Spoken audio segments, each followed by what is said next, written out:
তোমাকে আমি মুক্তি দিই, তোমার জীবন থেকে আমি সারা জীবনের মতো চলে যাব। তোমার সাথে আমি 3 বছর সংসার করেছি। আমার যদি কোনো ভুল ত্রুটি থাকে তুমি আমাকে ক্ষমা করে দিও। আর একটা কথা, কোনোদিন যদি আমার কথা তোমার মনে পড়ে তুমি আমাকে একবার ডেকো, আমি তোমার জন্য সারা জীবন অপেক্ষা করব। ভালো থেকো।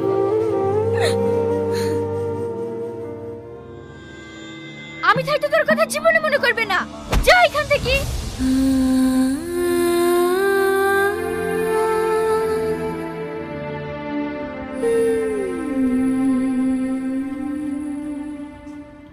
আচ্ছা টনি, এই শহরে এত মডার্ন মডার্ন মেয়ে থাকতে এই আনকালচার গায়া মেয়েকে কেন বিয়ে করেছিস? ওই গাইয়াকে বিয়ে করেছিলাম বলে আজ আমরা সবাই মিলে এনজয় করতে পারছি। তার মানে? ড্যাডি, ড্যাডি, কি হলো? কিছু বলবি? ড্যাডি, এক্ষুনি আমার 20 লাখ টাকা লাগবে, তাড়াতাড়ি দাও। কি টাকা গাছের পাতা নাকি যে তোকে ছিঁড়ি ছিঁড়ি দেবা? এত টাকা কি করবি? ড্যাডি, আমি জুয়া খেলাতে হেরে গেছি, আমার এখন 20 লাখ টাকা লাগবে, না হলে আমি অনেক প্রবলেমে পড়ে যাব। তুই জানিস এই জায়গায় পৌঁছতে আমাকে কতটা পরিশ্রম করতে হয়েছে? আর তুই মদ খাবি, জুয়া খেলে হারবি, আর সেই টাকা আমাকে দিতে হবে?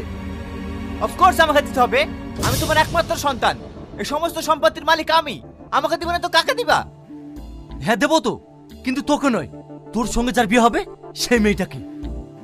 ও, তার মানে তুমি বলতে চাইছো আমি বিয়ে না করলে তুমি আমার নামে সম্পত্তি লিখে দেবে না, তাই তো? একদম ঠিক, কারণ তোকে যদি সম্পত্তি দিই তুই তো আমার সম্পত্তি 1 মাসের মধ্যে বিলীন করে দিবি। কাকু আপনি ঠিক বলেছেন, আমিও টনিকে বিয়ে করার জন্য রাজি। এই মেয়ে, তুমি চুপ করো। আমার ছেলে যেমন তুমিও তেমন। আমার ছেলের সঙ্গে তোমার কোনোদিনই বিয়ে দেবো না। আমার ছেলের বিয়ে দেবো গ্রামের একটা সহজ সরল মেয়ের সঙ্গে। ঠিক আছে ড্যাডি, তোমার যদি এই কথা হয় তাহলে তুমি মেয়ে দেখো, আমি 1 সপ্তাহের মধ্যে বিয়ে করব।